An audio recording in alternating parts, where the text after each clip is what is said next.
relying on me for money, never lifting a finger for housework or childcare. My younger husband Oliver would go out with his friends every weekend. I mean, he's young. What can you do? That was my excuse until I found out that he was actually going on trips with his affair partner, not his friends. I'm gonna crash at my buddy's place in Chicago for a bit. He just moved there for work. Take care of the spring cleaning while I'm gone, will ya? That was the lie he told me before leaving for his scandalous trip. Furious, I decided to kick him out, belongings and all, while he was away. What happened to him next was something neither of us could have predicted. My name is Sophia, a 29-year-old housewife. We're a family of 3, Oliver, who's 3 years younger than me, and our 2-year-old daughter. I met Oliver at work. He was the new guy, and I became his mentor. He was charming, persistent even when corrected, and hardworking. And oh, was he good-looking. It seemed like people were always gathering around him, drawn to his idol-like beauty and outgoing personality. I was dedicated to my job and didn't even wear makeup. I'd never had a boyfriend, so I didn't think someone as attractive and well-liked as Oliver would ever be interested in me. Nonetheless, I started watching makeup tutorials, even got some fashion tips from stylish friends, and tried to become the kind of woman he'd find appealing. About 6 months after my transformation began, he noticed. You look really beautiful lately. Found someone special? I was speechless. He followed up with, Would you consider making me that special someone? Of course I said yes. We started dating and got married within a year. Marrying Oliver felt like a teenage dream, and I naively thought, he must be my soulmate. But reality proved otherwise. Even when we were dating, Oliver was a bit of a baby, always looking for affection. Whether it was holding hands, cuddling, or even paying the bill at restaurants, it always fell on me. I thought, why can't you do it yourself? But when he would plead, Please, Sophia, you're the only one I can ask, I would always give in. Maybe it was his good looks or his unique sweet charm that made me so accommodating. After we married, the responsibilities became more lopsided. Even though both of us worked, the household chores were all on me. The finances, about 70% from me and 30% from him. He spent what was left of his income after household expenses all on his hobbies, seemingly without saving a dime. I was mostly saving the remainder of my income, thinking of our future home and children. At first I thought, well, he lived with his parents and I lived alone, so it's understandable that we have different experience levels when it comes to chores. Besides, he earns less than I do, so it makes sense. And he's still young, probably not thinking about the future yet. But even when I got pregnant, Oliver's lifestyle didn't change. Doing household chores while pregnant was really tough. On top of the exhaustion from working during pregnancy, morning sickness hit me hard in the first trimester. In the third trimester, it was difficult even to bend over, and just standing was tiring. Yet Oliver never offered to help. Worse, when I hinted that I could use some help, he'd say, I'm so grateful for you, Sophia. I'm not good with housework, so I'm lucky to have married you. Undermining my will to ask for help. Maybe it was my fault for enabling him, but even after our daughter was born, Oliver didn't change. I quit my job after giving birth, and it was understood that I would handle both the baby care and household chores.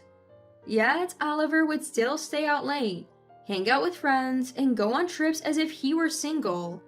Still, I forgave him everything because of the occasional kind words and the annual birthday trips he took me on. I guess when our daughter grows up, he'll realize the importance of family, I thought. I realized how naive I'd been when our daughter turned 2. I was attending a high school friend's wedding that day. I had wanted to leave our daughter with Oliver, but as usual, he had plans. So I left her with my mom. The wedding was in a chapel in Boston, and the reception was at a French restaurant that had several large private rooms. My foodie friend had chosen this venue long ago. The wedding went smoothly, but while transitioning to the reception, I saw him. He was walking arm in arm with a woman in a chic black dress, looking more than just friendly. I couldn't stand to be at the reception after that, and made an excuse about our daughter being sick to leave early. The image of them haunted me. Oliver had said he was going on a trip with an old college friend, but I suspected infidelity. I knew Oliver had many female friends, but this was different. His old college friend was supposed to be a man, and he definitely hadn't gone on any bike trip. Lying to meet up with another woman was suspicious. If he had been lying to me all along, then my resentment surged. Even when I was struggling with house chores during morning sickness, or overwhelmed by new motherhood, was he cheating on me? I couldn't take it anymore. My love for him instantly cooled, and I resolved to expose his affair once and for all. I called my parents to keep my daughter for one more day. Debating whether to tell the truth, I decided to wait until I had proof and lied about being sick. The next day, I visited a private investigator. I handed over Oliver's photos, shared his workplace details, and his background. I need you to dig deep into his life, I requested. The private investigator advised, act normal around Oliver until I finish my investigation. Make sure he doesn't suspect anything. I didn't want to look at Oliver's face, so right after picking up my daughter, I retreated to our bedroom. When he came home late that night, he saw me and asked, "What's wrong? Are you okay?" His voice pretended concern. Had this been the me from a couple days ago, I might have felt loved and comforted by his words, but knowing the truth, they meant nothing to me. 2 weeks later, the private investigator contacted me.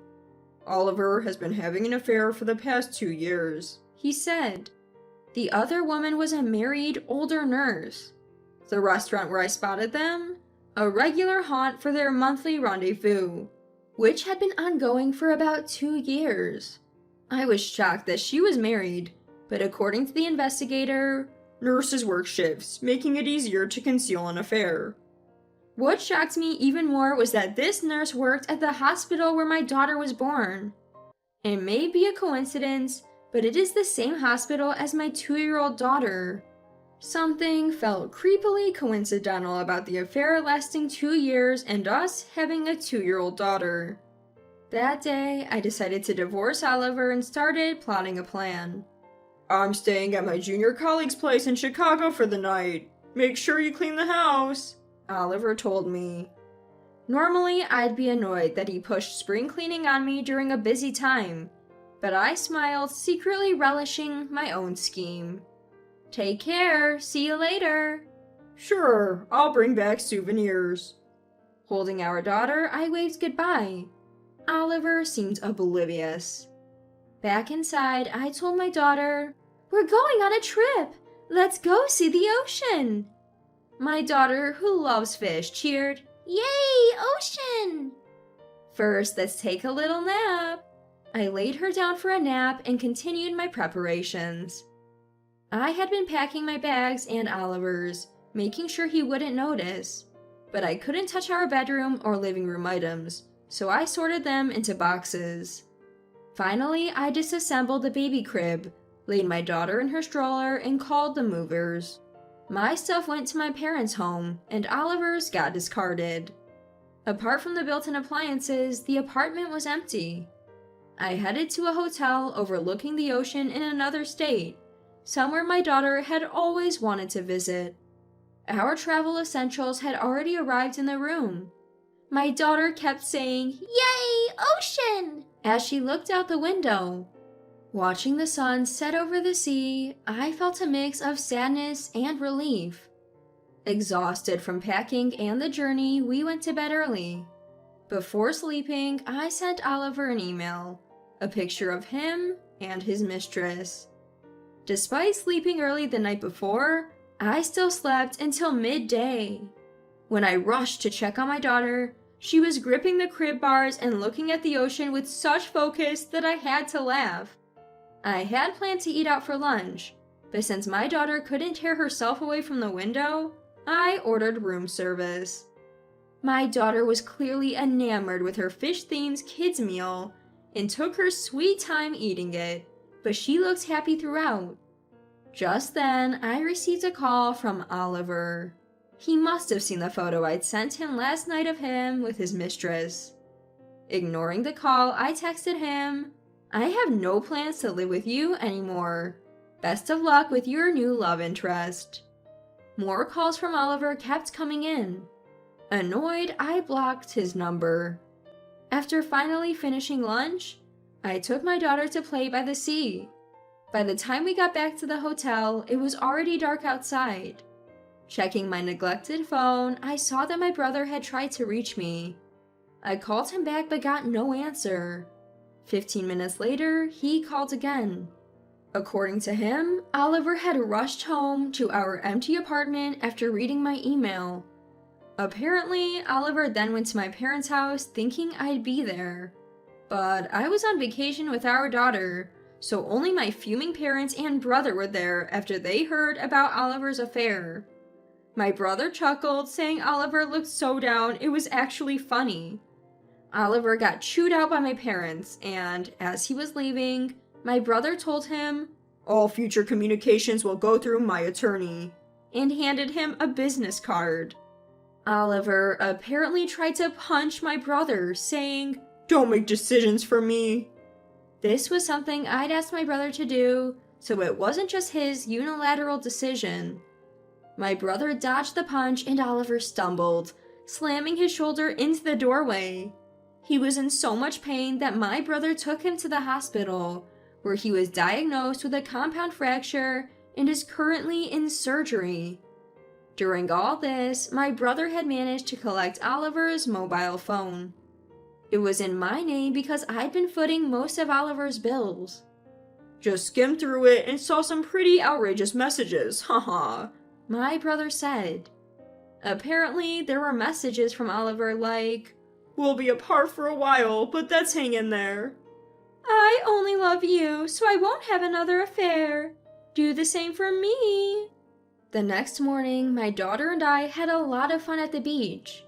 Tired out, I left her with my mother at my parents' home and went to see Oliver in the hospital. I didn't really want to see him, but his parents were visiting, and I felt this was the only chance to settle things.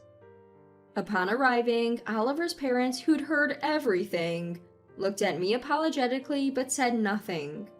As I walked into the hospital room, Oliver began blurting out, "Sophia, it's not what you think. It's like prostitution." He claimed that he was only helping the woman financially in exchange for her pretending to be his girlfriend. According to Oliver, there was no emotional involvement. It was just for money, and they'd only been together twice, including the time I'd caught them. Frustrated but not surprised, I asked, "So, where's the money then?" Pausing, Oliver finally said, It hasn't been transferred yet. It was supposed to happen after the third time." His clearly false statement just left me in disbelief. I wasn't even angry anymore. I hurled the additional proof photos I'd brought just in case at him.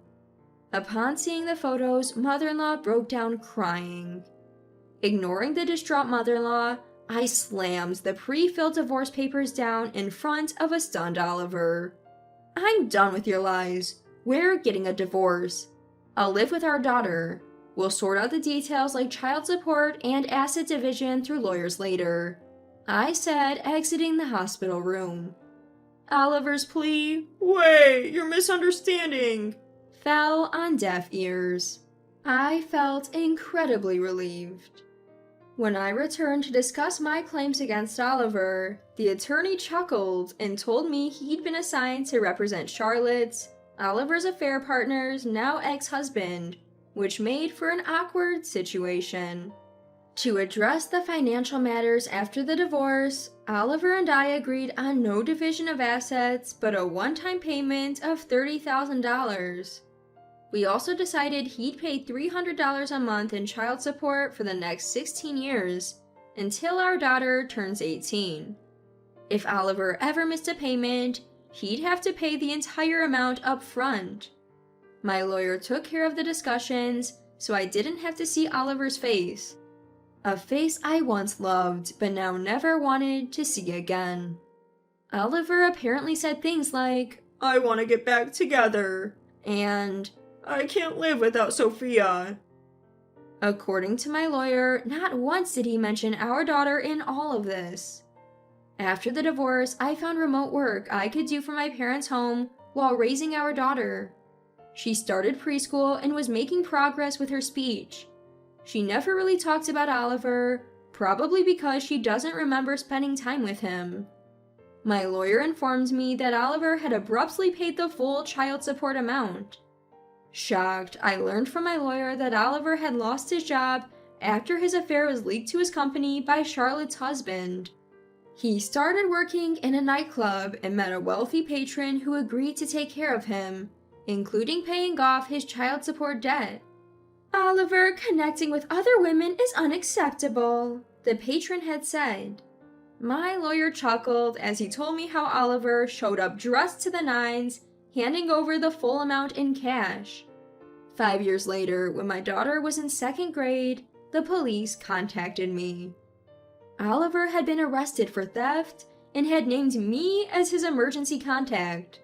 At first, I wanted to decline, but the officer persuaded me, saying, "Maybe just talk to him once." Oliver looked frail when I saw him. His once handsome face was now haggard.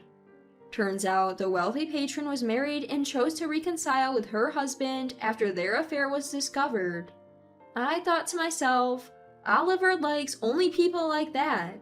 She demanded Oliver pay back the compensation and support she had given him.